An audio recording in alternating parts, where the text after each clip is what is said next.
Hello and welcome to another episode of Talking MotoGP with myself, Rob Portman and Donovan Free. And we're going to talk everything from the COTA MotoGP ride, and we'll start off by the very emotional retirement of Nicky Hayden's number that was done before. And I saw the shots of Earl Hayden. I was about to say crying. a joke, and then you went and started with that. Sorry. You just ruined my moment. Sorry, I had to start with it. That's why I'm Okay. wearing my cap. But it was so emotional seeing Earl Hayden, the whole Hayden family there, and fitting that the number 69 is now retired. I think the commentator said it. When you think number 69, especially in MotoGP, not anywhere else, you think Nicky Hayden. I don't actually like this. I've always loved the number 69 for obvious reasons, and now it's ruined. I mean, It is. It kind of has. We need to change the sexual side of 69. Would you like to? No, don't say it. Don't say it. But anyway, so Nicky Hayden, 69. I love the Hayden heel, that big, nice American lovely. 69, this logo. And it was just so fitting that the number has finally been retired. Well, I love it. in It's right on America. that bank, and you've got that tall tower. It's got a glass floor, which is great for some people. It's got this glass floor, and it overlooks that, so you can actually stand there. You look straight down onto the number 69. Oh, Beautiful. Denver Biggs, I saw a poster. Yes. Did he actually walk up those stairs? he climbed. You see, it's got an elevator, but Denver's not the cleverest man on the planet. Denver, I hope you're watching this. He climbed the stairs. I can't All believe 9 it. million of them. I can't believe that. And he Yes. still came down. So well done, Denver Biggs. But yeah, that COTA, you've been there. It looks like such an amazing place, a hard place. You know what I will say about COTA? We were there. Okay, it was at a launch, Ducati launch. We did 4 20-minute sessions, and you know what? At the last session of the day, the last 20-minute session of the day, we still do not quite know how the track went. You still go through some of the corners going, okay, how did this go now? I remember playing it on the MotoGP game, and also it just took so. Eventually, I would just straight line half the corners because you can on the MotoGP game and just cheat. But it is one of the most physical tracks. I mean, you've ridden it. It just looks. It is, and it's. Yeah, Was okay, it that bumpy when you rode No, it? no. I mean, when I rode it, the track was new. You know, just Okay. being built. But it's got a lot of contrast. I mean, you look at the first third. I mean, that is very much Yamaha, Suzuki territory. It's all kind of flowing, back and forth like this. You're kind of middle of the revs, middle of the throttle, and you're just kind of doing this the whole time. Then you got the second 2/3, which is just stop and go. I mean, it's like a proper MotoGP track designer took over the first third, and they let that Herman Telk idiot take over the rest. Because then it goes from beautiful, beautiful, beautiful, then a stupid hairpin into a 1.4 kilometer long straight. Honestly, Look, it makes for good racing, and it really does, like you said, Yeah. suits riding styles and different kind of bikes. I'm going to talk about quickly free practice 3. Mark Marquez. Yeah. It's Well, pouring free with practice, rain. hang on. It was free practice 4. 3 was kind of know it Cancelled. out. Yeah. So they all go out on wet tires. Everyone kind of feels out the track. The track dried out pretty quickly. Marquez then slaps on, the first guy to slap on slicks tires, goes out, goes down that back straight, gets a tank slapper, goes through a puddle, jams on the brakes, and goes, 6 seconds faster than anyone else? Yeah. He's just Okay. stupid. Okay. Yes and no. It's brave. Yeah. And he's very good at that. He's very good at putting on tires and feeling where that just edge know is. what he has, Just yeah. know where it is. But it doesn't always work out. You know. As we're going to No, as we're going to find out it's later. kind of like he sort of takes risks, and you just sort of get this idea that one day it's going to go horribly wrong. You know what I mean? And it's going to cost him a lot more than it hasn't has in the happened past. yet, and for all I know, it'll never happen. And I mean, I don't wish ill upon the guy, but it's just you just kind of know it. Just probability always, says yeah. it has to happen. Well, like this, I mean, everyone, I had him down. We all thought Marquez was going to Yeah. run away with it. He was kind of running away with it, and then he did. And the commentators just before that put on the curse and said, so far this season, and he has. Marquez has looked smooth, effortless. He's got a better package than he ever has had. He's looked more dominating than ever. Hasn't made one mistake until now. And then he made the biggest cock up since old fucking Amazon boy didn't sign a prenup. And he didn't just crash once, did he? No, I saw on Facebook somebody put up there. So, which of Marquez's three crashes was your favorite? I mean, it just couldn't. I love the last one where where he was sitting side saddle on the bike fell over backwards, just and there was couldn't a have second where he lay on his back and he just thought, right, game over. this is bad. I give up. I absolutely give up. But let's forget about Marquez for a second. Behind him, Rossi. I mean, we've run out of superlatives to say about Rossi, but let's talk about the speed of the bike first. Do you think they have detuned that Yamaha to save tyre? Because he was coming out of the turns. I thought he would suffer out of the slow hairpins. He actually looked decent, but top speed was ridiculous. I think if you look at it, the Ducatis are still fast, The Hondas have upped their Got game, faster, yeah. and the Suzuki has upped this game. I think everyone's upped their straight line speed. Yamaha spent the entire time not upping their straight line speed, but working on corner exit. And the problem is they've just been left behind on the straight line. But it does look like their sort of grip woes are at an end. We've got to see. I mean, we're at very kind of grippy tracks at the moment. But I think, yeah, Rossi put in a 2:04.9 on the last lap.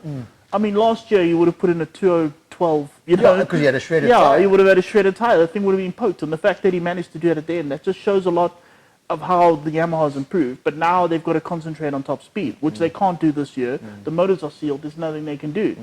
I just think, though, if they had concentrated on top speed, that would have given them more grip issues.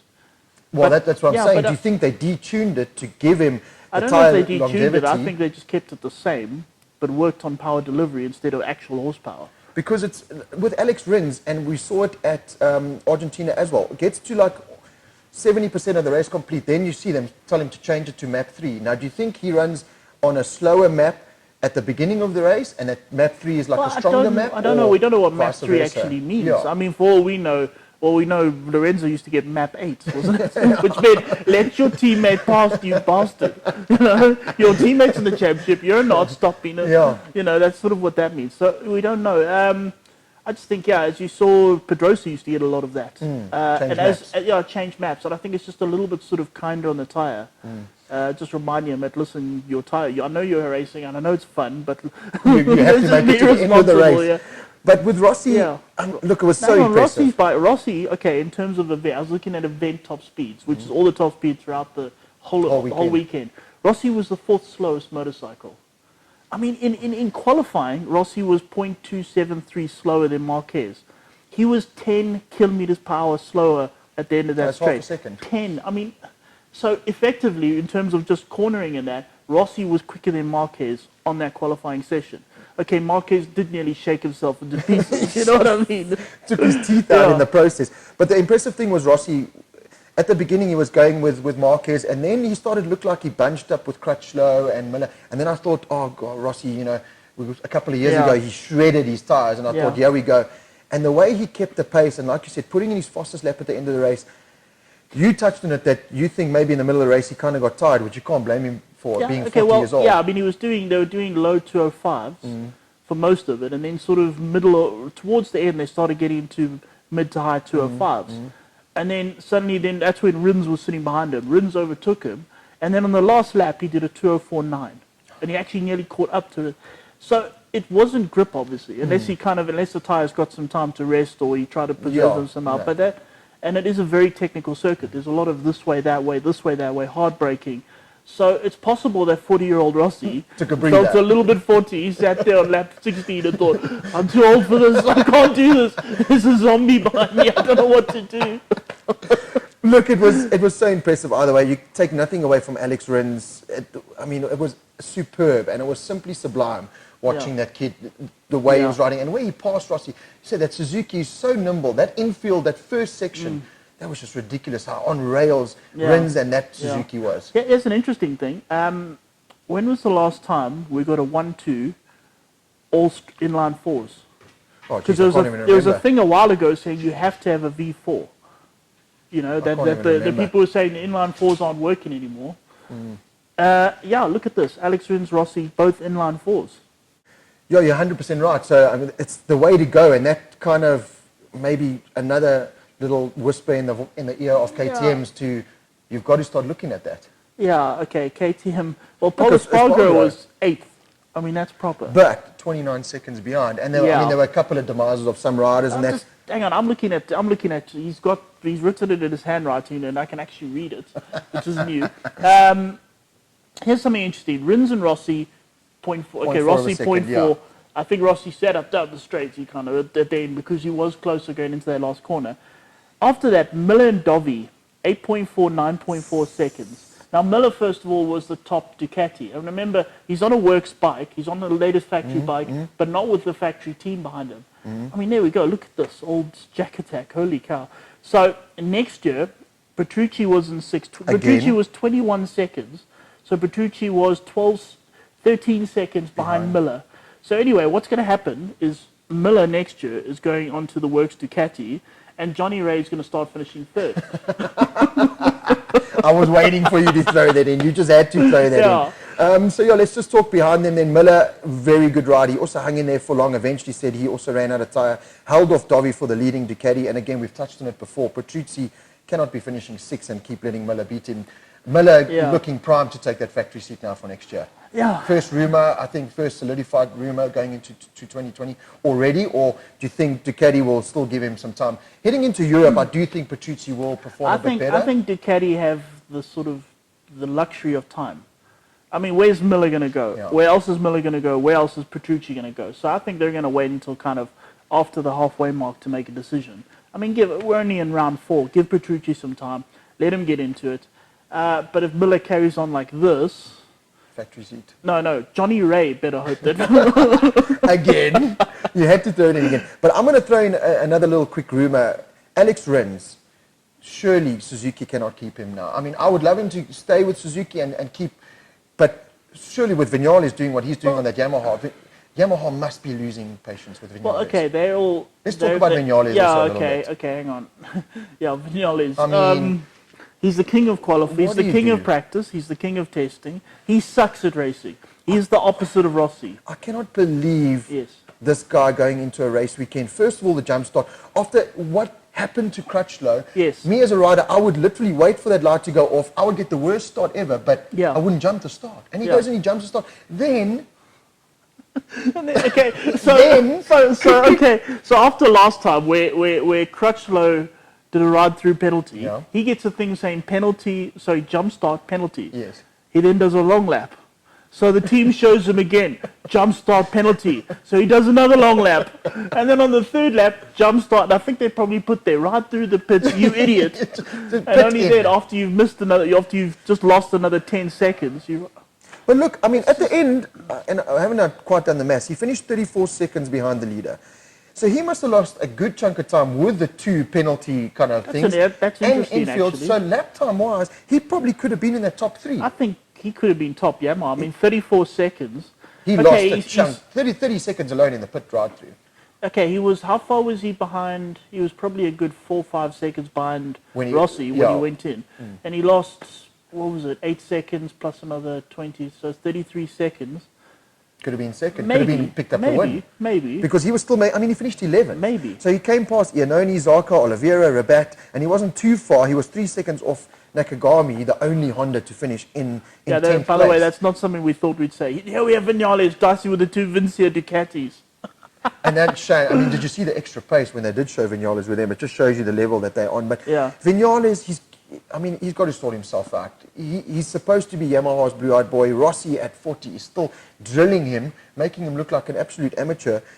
But he clearly has the pace. But surely, with Alex Rins doing what he's doing, Ducati, I think, and Yamaha are looking at Rins going right now. Well, okay, here's the thing. We've got another more than a year and a half to go. Because all of these contracts run out end of next year. Yeah, no, 2020, yeah. And I think Suzuki... I think Alex Rins is going to look at Vignales and going, I'm not falling for that. No, why would Rins move? No, because right now, the Suzuki is the new Yamaha. It is. You know what I mean? You've got the 2 straight line speed, you know. Would Rins jump across onto a Honda? Because we don't know, is Lorenzo going to stay with Honda in the next year? Would he do that? Well, if that Suzuki seat came available, if I was Lorenzo, I would take a pay cut and I would jump on that Suzuki. He should have in the first place. He should have this year. Yeah, I mean... it was literally money. Should we talk about Lorenzo for a second? Let's talk about Lorenzo. Okay, we saw in Q2. He made it through Q1. Okay, so Honda don't build a swing arm properly, so the chains keep coming off. And they've got this theory that it's the carbon fiber swing arm that flexes under acceleration, and the chain comes off, because it's happened to Lorenzo twice now. And Marquez. Anyway, so Lorenzo pulls over to the side, stops his bike, walks around the pit wall, and runs up the pit lane. Now, a few years ago, we saw Marquez did that, and he bolted up that pit lane. He was Usain Bolt sprinting. But you watch Lorenzo run. That man is broken. No, that man is actually... I mean, I know what it's like. I had a broken rib recently. Plus, he's got a wrist. Plus, he's got all sorts of things wrong with him. He was just kind of chugging along like a flippin' pensioner. You watched him run. You can't even call it a run. But you watch him and you think, how does that man get a MotoGP bike, especially around that COTA track? Yeah. I didn't realize it was so bad, to be Yeah. honest. I did not, when I watched him run there, I felt bad. I felt like I would have run, put him on my shoulders and I taken him can't to wait his place. until he's up to full fitness and up to terms that that Honda and starts winning. Well, I look, can't wait. I think he will, Jerez, personally. He's so fast at Jerez. Yeah. He loves Jerez. I think the Honda will suit Jerez. So that's the next track up. And I hope for Lorenzo's sake that he is challenging up there. I want to see Lorenzo up there. We all want to see him up there. So just talking Dovi, he played his Joker card Okay, there, hang or on. his lucky Now, card. hang on. Get out of jail Dovi didn't card. make it out of Q1. He qualified 13th on the grid. And he leaves this round as the championship leader.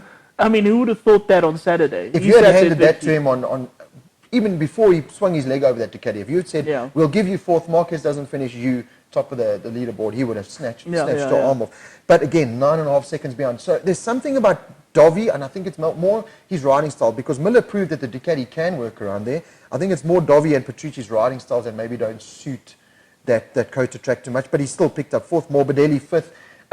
Really good ride there from Petronas Yamaha, Petrucci sixth, leading rookie Quattararo in seventh, and he was saying he thought he was going to battle even finishing the race. Here's something interesting. Quattararo's on a works Yamaha.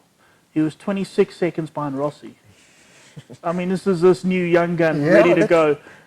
It's crazy to think. Did we see also, by the way, Rossi has set a new lap record at the Ranch? Oh, no, did you see that? No, I didn't see They did, between Argentina and now, they did some, they had some big race there and all that. You know, like they do. They did some training. Rossi set a new lap record at the Ranch.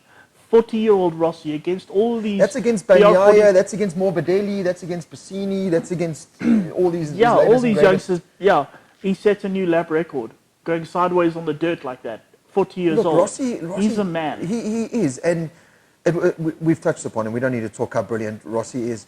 Bagnaia in ninth, just behind Paul Espargaro in eighth on the KTM, which was a really good ride. They looked really good that whole weekend. And I was surprised because I thought that trellis frame would have hated those bumps. Okay, well, let's put this into perspective, right? Bagnaia is riding the same bike as Oliveira and, not Oliveira, Rabat and Abraham. Yeah. Bagnaia is 14 seconds ahead of them. And he's a rookie first time. That's I mean, impressive. and I said this beginning of the year, I said Bagnaia, okay, in testing went really well, but I said he's going to be left behind because he is on an old bike. All those new bikes are just going to be developing, and he's going to stay the same. And that's sort of happening. But you compare him to Rabat and Abraham, and he's... Okay, so Miller next year is going to go take Petrucci's seat. Right. Yeah, Johnny Ray's going to finish third. I love it. Anyway, again. And we're going to see Bagnaia on that seat. On the fact, you think so? You don't think Petrucci will step back into... Why? Okay, that is not Ducati's way. You know what I mean? Why send put Petrucci to World Superbikes? Send Petrucci, as I say, Ducati needs 1-2. Old Bautista's getting lonely out front there, so send someone out there to go play with him. Send Petrucci there. and it does. I thought this a while ago. I mean, for Ducati, they got more to profit from Petrucci. I think Petrucci's got more to profit from... look at Bautista. Yeah, he's now a superstar. He's now a rock star where he used to be kind of a mid-pack MotoGP rider. Send Bagnaia into Miller's seat. Yes. So the factory Pramac bike. And then Dovi and Miller have to dice them to see who's going to who's going to lose the seat to Bagnaia. Look, at some point, if it's not this year, at some point Ducati have to win a MotoGP championship. And I think Jack Miller could be that guy. Potentially 2021. Miller, okay. He looks to have... His problem is I still don't think he's quite as consistently fast. Yeah. He's good, and he's getting better, I suppose. I mean, he had Qatar's seat fell off. That wasn't exactly and fair. He threw it at everyone. And he kind of threw it at people. I mean, they developed this special carbon fiber seat, and then Miller throws it at people. Then again, Argentina, he did well, and okay, maybe. He could be the answer. The last time Ducati won anything was with a certain Australian, Casey Stoner. Yeah. So Miller, just saying, it could be the thing. Let's look at Andrea Iannone in 12th. Let's forget about him and the Aprilia. Johan Zarco in 13th. Hang on, Zarco managed to beat Oliveira. Well done. Yeah, that's a big... your rookie guy on a satellite bike. You managed to beat him for once. Well done. 42 seconds behind, and you look at all the press he is 13 seconds behind Paul Espargaro. And he's just hating. He says he's having to wrestle the bike and he's fighting it, and he can't get the thing to turn and that. So what do? You're 3 rounds in, plus the testing you've had, and there's been no improvement. Shall we take a step down Okay, we're talking KTM now. Let's go to Moto 2 and Moto 3. Yep. Shall we have a quick look Yeah, there? let's do it. Moto 2, those KTMs at COTA were shockingly useless. terrible. Useless. I mean, Binder was the fastest in practice for most of them. In ninth was his fastest, and he was 1.2 seconds behind a bike that's essentially built in a shed, garage. you know, in a shed somewhere. This KTM factory, it's just, they've got to do something. It's bad news because They've got to even do something. we were saying before we went on air, Jorge Martin is not a 15th place rider. Jorge Navarro, very good rider, but he's not on a Brad Binder or Jorge Martin level, and he ran third on a speed up. And that is not even in a shed, that's in a backyard. It's built in a guy's kitchen. A guy sits on his kitchen table while his wife is cooking and builds a speed up. That is what beat the KTM factory. We were messaging while the race was happening, and when Brad pulled out with more problems, he's not going to be winning a championship. We're also talking, and I mean, this is sort of, we all adore Team Ayo because they're the ones who took Brad to the 2016 World Championship. But not the same team. Okay, let's look at Darren Binder. Yeah. Okay, he did okay in this race, not as well as Argentina, and I don't know, it looks like he had some sort of problems. Tyre wear, I think. Yeah, tyre wear, but he started going backwards. But he is still doing a lot better 3 rounds in than he ever did on the Ayo bike. On a factory bike. On the factory Ayo bike. And you look at, I keep getting his name wrong, Chan Unchu? Chan Unchu, yeah. There we go. Chan Unchu. Okay. This great new style. He's also, I mean, you saw his crash. He was third last Yeah, when he crashed. And so I'm kind of wondering, Team Ayo, are you still this top? What's going on there? The problem with Brad is he's running out of time. He's 3 races in. He's nowhere in the championship now. To win the championship is going to be a huge feat. Going into Europe, the bike and Brad do perform a lot better. But I think it's time now for Brad to maybe start looking. Certainly, if he's going to do another season in Moto 2, he's got to be on a Calyx potentially. Because we were saying, he's got to be on the Dynavolt team. Exactly. But where do you go in MotoGP? Lutey. I mean, he's going to end up becoming a Lutey. Which is not so bad. He won the race. Yeah, but Lutey was in MotoGP last year and did nothing. And he did nothing, yeah. So where do you go? Yeah. So Brad now, unless he doesn't climb on a Calyx, he wants to go to MotoGP. Where does he go? So Brad has got to just pull up miracles. He's got to start winning races on the KTM, being 53 seconds ahead of the next KTM. To potentially get... and then get a really good ride on ride. Yeah, and then get a really good ride on a speed up, help the guy build it in the kitchen, and then start winning on that. And then the year after that, he will take... Who are we looking at here? Yeah, he'll take Bagnaya's place on the Pramac Ducati. Yeah, on the Pramac Ducati. Let's do that. That's the only seat that's pretty available in MotoGP going into 2020. So, question marks there for Brad. Does he stick and does he show loyalty, which he has done till now? But how far does loyalty get you? If the team aren't giving you a good package, I mean, is your loyalty well spent? Question mark. Right. So we've spoken about COTA. Let's talk about going into Jerez now. First European round. I think that's going to throw up a lot more question marks, and we've seen Yamaha have done well at Jerez in the past, but so has everyone else. Yeah. Okay. So predictions. Yeah. Should we do predictions? Okay. I'm going to say Marquez is going to win. I'm going to keep it that way because it worked for me this round because I said Marquez last time. And he dumped it. So I'm going to keep that curse going. Marquez win. Rossi second. Okay. Okay, here's why. Previously at Jerez, they battled with grip coming out of court. They seem to have solved the grip issue. No top speed and there's not a top speed place. So I think Rossi is going to be really strong there. I think, Third Rins. No, you got to. Rins is like a constant podium finisher now. I think Vinales is going to get lost and come 15. He's going to start the wrong way. Vinales is going to be sitting on the grid, not realize the lights are on, and when they go off, he's going to see everyone running away, and then he's only going to start moving. That's what I think. Me. Marquez. Marquez, Rossi, Rins, Dovi, Miller. Mine's not going to be far off that. I somehow... By the way, we all got it completely wrong last time. We both said Marquez winning. Yeah, but everyone said Marquez winning. Yeah, we did. If anyone didn't say Marquez winning, you were a fool because he had to. Yeah. But I got the rest of my podium right. Well, I got Rossi right. I took Rins off at the last minute. I had him in fourth. But Jerez, I think the Suzukis are going to do phenomenally well. I think Rins could potentially win it again or be second. I'm going to go Marquez, Rins, Rossi, Dovi, Vinales. Okay. Good. You don't think Vinales is going to get lost in the start line? At some point he's got to come right. Okay, He's yeah, better all than right. that. At some All point right. he's got to come right. But I think Jerez is going to be so good. Like I said, it's so close. If you look at the testing, I mean, Nakagami, I think, was fastest in the testing. So Yeah. everyone But the goes teams fast. remember, he's on an old bike, so the teams have moved on Yeah, since so then. they didn't have the development or whatever. Yeah. But it's going to be another exciting MotoGP race. There's no doubt And about listen, that. Marquez, if you want to fall off again, it's good for the championship, it's good for the sport. I mean, you don't injure yourself, please, but It keeps it nice and but interesting. just do it once this time. I mean, Don't- 3 times is a bit overkill. Yeah, no Okay, one wants to thank see you winning by 12 seconds, so keep it nice and tight and don't crash 3 times in one Yes. crash. Okay. But I hope you've enjoyed it. Looking forward to the Jerez MotoGP. I think it's going to be another spectacular race. And again, just keep those comments coming in and tell us what you want us to talk about and if there's any I questions was you going want to say, us to yeah, answer. if you've got any questions, we'll try and answer them. I can't guarantee any intelligence. But we will certainly try. For now, enjoy the next Jerez MotoGP and see you next time.